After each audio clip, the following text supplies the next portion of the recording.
The day the police showed up at our door in Willow Creek, I was shaking with fury. My wife, Laura, had simply told the neighborhood association no, and now we had officers on our porch. The association president, Evelyn Harper, was screaming like she'd lost her mind, demanding the sheriff arrest Laura for undermining community unity and threatening the neighborhood's integrity.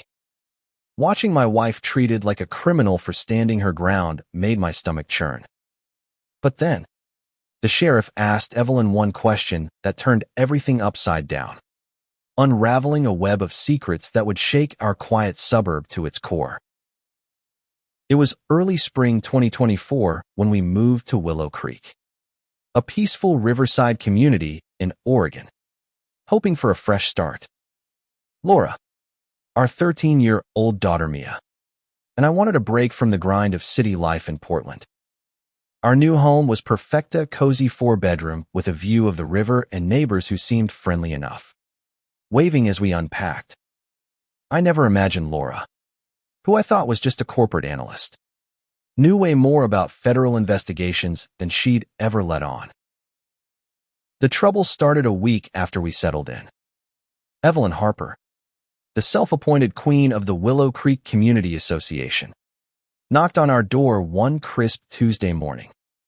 She wore a crisp navy blazer with a shiny association badge and carried a clipboard like it was a badge of honor. Her smile was tight, her eyes darting like she was reading from a script. "Welcome to Willow Creek," she said, her voice dripping with fake warmth.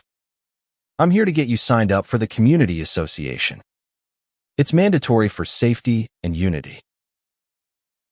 Something about her felt off.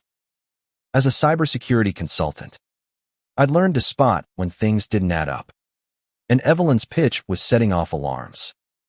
She rattled off details about our finances, our mortgage balance, my recent contracts, even Mia's dance class fees. When I pressed her on how she knew so much, she brushed it off with a laugh, saying, "We do our homework to keep the community secure." Laura, standing beside me, didn't flinch. Instead, she pulled out her phone and started snapping photos of every document Evelyn handed us. Her movements precise, like she was building a case. "We're not joining," Laura said, her tone sharp enough to cut glass. "This conversation's done." Evelyn's face froze, cycling through shock, anger, and something like fear. Nobody said no to her. Apparently, Laura didn't stop there. "Show me your legal authority and the association's formation documents," she demanded, her words clipped and professional, like she was cross-examining a witness. Evelyn fumbled, producing papers with official-looking seals. Laura scanned them, her eyes narrowing. "These signatures are forged," she said, pointing to faint inconsistencies I could barely see. "The formatting's wrong, and the seals don't match state requirements." I stared at my wife, wondering when she'd become a legal expert and why. In our 6 years of marriage, she'd never mentioned it. A few days later, Evelyn was back, this time with a mandatory $2,000 assessment for urgent community repairs. The documents looked legit, fancy letterhead, legal jargon, but my instincts screamed fraud. I started digging, using my cybersecurity skills to spot red flags, mismatched fonts, vague legal terms, signatures that looked traced. Laura, meanwhile, was a machine, photographing every page, asking pointed questions about jurisdiction, and deflecting Evelyn's probing with ease. Then there was Clara Benson, our neighbor who showed up with a tray of warm oatmeal cookies and a grandmotherly smile that should have been comforting but wasn't. She asked oddly specific questions. When did Laura leave for work? What did I do in my home office? Had we ever lived near a military base? Her memory for details was unnerving, and soon, the neighborhood was buzzing. Strangers at Mia's bus stop asked her about Laura's schedule, Online forums lit up with posts about uncooperative newcomers who were hiding something. Someone even posted our moving date and the name of our moving company. The tension escalated when I found a surveillance camera hidden in the shrubs by our fence during a routine yard check. It wasn't some cheap trail cam, it was high-end. Weatherproof. Angled to capture our entire backyard, including our kitchen windows. Whoever set it up knew exactly what they were doing. That night, staring at the camera, I realized this wasn't about an overzealous neighborhood group. Someone was watching us, and they weren't amateurs. I dove into Evelyn's documents, cross-referencing them with public records. The forgeries were sophisticated but sloppy in ways only a trained eye would catch. Wrong paperweight. Fake seals. Signatures lifted from county foreclosure files. When I showed Laura, she barely blinked. These are federal training templates, she said, pointing to watermarks I hadn't noticed. Whoever made these had access to law enforcement materials. I gaped at her. How do you know that? I asked. She hesitated, then dodged. I've seen similar things in my work. Clara's visits got weirder. She'd show up during my client calls, lingering in our kitchen, her questions too precise. One day, after a fake call I staged about a non-existent data breach, she asked about it the next morning, proving she'd been listening. I found footprints under my office window, along with marks where equipment had been set up. This was no nosy neighbor, this was professional surveillance. The breaking point came when Mia came home crying. Kids at school, fed lies by their parents, called her family dangerous, and said Laura was a government spy. Mom doesn't work for the feds, right? Mia asked, her eyes pleading. I didn't know what to say.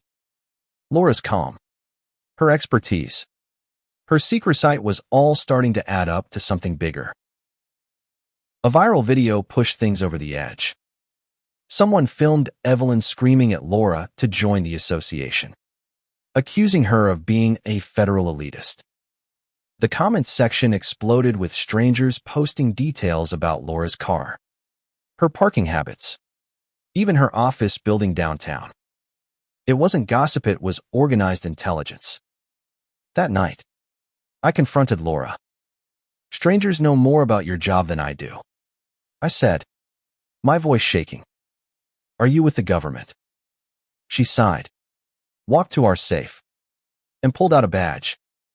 I'm Special Agent Laura Bennett, FBI Financial Crimes, she said, showing me credentials that hit like a punch. I've been undercover for 2 years, tracking fraud rings targeting suburbs like ours. Everything clicked: her skills, her calm, her secrecy. But why hadn't she told me? I couldn't act without federal jurisdiction, she explained, until we had proof of organized crime. This looked like local harassment. She'd been documenting everything, waiting for a break. That break came when our neighbor, Sarah Mitchell, a single mom in a custody battle, handed us a folder Clara had left behind. It contained photos of Laura at a federal building, her work schedule, and personnel records, classified data no civilian should have. Sarah revealed Clara was running files on dozens of families, targeting vulnerabilities like debt or legal troubles. Her basement wasn't a cozy knitting nook, it was a command center with monitors, forgery equipment, and dossiers on 52 households. Clara wasn't just a scammer. She was a criminal mastermind running a multi-state fraud network. Evelyn, it turned out, was a pawn, manipulated after her divorce left her desperate. Clara knew everything about my finances. Evelyn sobbed, clutching forged documents. She said this was legal community work. The climax hit one stormy April night. Our internet and phones went dead, and the streetlights flickered out. From our window, I saw Clara loading surveillance gear into a van while Evelyn wailed. She said it was all legal, Laura realized Clara was executing an escape plan, destroying evidence. Sarah called, frantic. Clara missed her digital backups in the basement. She said, "We raced to secure them, knowing they held proof of her entire operation." As Sheriff Daniels arrived with FBI backup, Clara pulled a final stunt, flashing a forged federal badge and claiming she was investigating fraud. "You're interfering with a federal operation," she said coolly. But I spotted a flaw in her badge's seal, and Laura's face went pale. She recognized something deeper. Sheriff Daniels wasn't fooled. "Show me your orders," he demanded, his voice steady. Clara faltered, her lies crumbling as he exposed her documents as fakes. Laura stepped forward, presenting her real FBI credentials, and the crowd of neighbors filming on their phones gasped. Clara was cuffed, but as agents led her away, she whispered something to Laura that made her stumble, her eyes wide with fear. "What did she say?" I asked, but Laura's silence told me this wasn't over. 6 months later, at a federal hearing in Portland, prosecutors revealed Clara was the mastermind of a 6-state fraud ring, defrauding 923 families of $2.7 million. She'd used fake identities, forged documents, and psychological manipulation to exploit communities for 25 years. Evelyn got probation. Sarah got immunity for her testimony. Our neighborhood rebuilt, launching real safety programs and fraud education. Mia, once bullied, now thrived, sharing her story in school. Laura's case became FBI training material, and my cybersecurity business boomed as communities sought my expertise. But Clara's whispered words haunted us. Was there a bigger player behind her? Could someone still be watching? What would you do if you found your neighbor was a criminal mastermind? Have you ever suspected someone close wasn't who they seemed? Share your stories below. And don't forget to like and subscribe for more real-life mysteries.